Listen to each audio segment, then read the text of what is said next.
Madam Director General, Mr. President of the Council, Your Royal Highnesses, Excellencies, ladies and gentlemen, friends of science. I would like to express my thanks to the leadership of CERN, especially to you, Madam Director General, for your vision and dedication. It is your leadership that made possible the Science Gateway Visitor Center and the preparations for the FCC project. Signora Gianotti, lei è una vera ispirazione.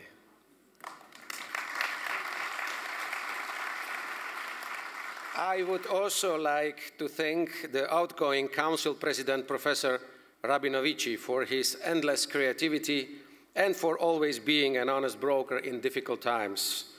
Toda Rabba.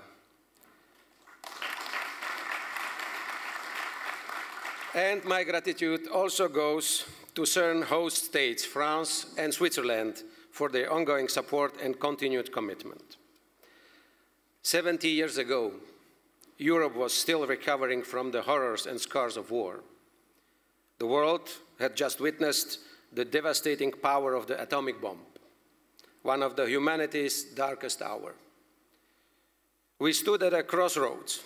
In Paris, a group of visionary scientists, men and women, wanted to transform the same power into a force for peace, knowledge, and cooperation.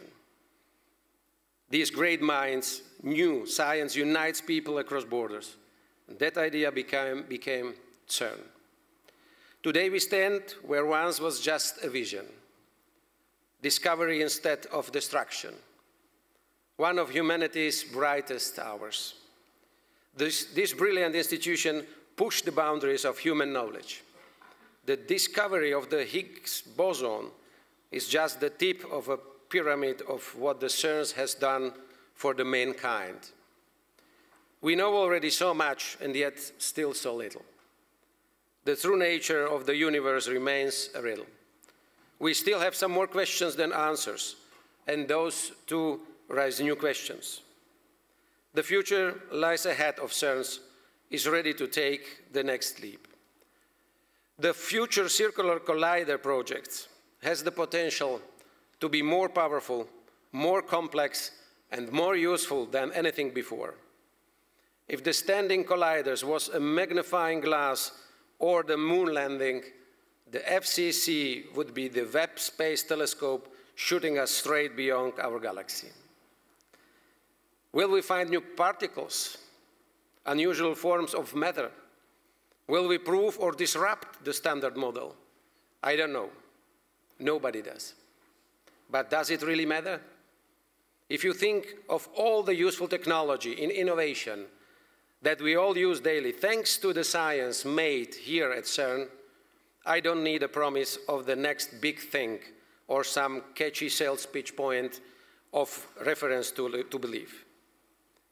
Believe that wherever the FCC may take us, the journey will certainly bring myriads of great breakthroughs, and that every cent invested will pay off multiple times and benefit us all. It will bring us closer to a world where everybody has access to and profits from technology, no matter where they are born. The scale is huge, the potential boundless, and the challenge, we should accept it. We should embrace it. We should actually run towards it.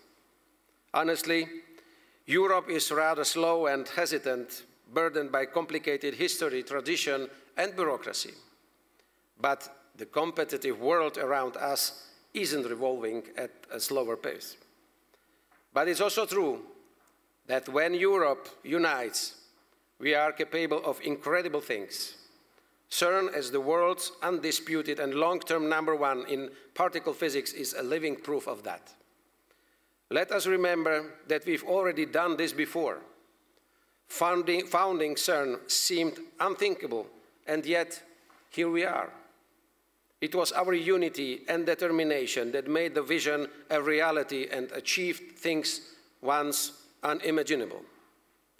Today we face a similar challenge, but we also have 70 more years of trust, experience, cooperation, and success on our side. Do we need the future circular collider? My inner science screams yes. Yes, we do. What we need to do now is to make the politician in us, often limited in thinking by our election terms, become true and mature leaders with long-term vision and win our voters over for this project. That is our only job. The much harder one will be handled by our scientists, engineers, and businesses. So don't let us fail them. Together we can make this happen, inspire and enrich many generations to come. Let's continue to explore the unknown. Let's keep seeking the truth. It has always been through science that we are the closest to it. The FCC is not just CERN's or Europe's project, it's the world's project. And why not show the world that 70 years ago, or 70 years on now, we can still work together for peace. I would say amen, but I rather say let the Higgs boson guide us wisely, and thank you.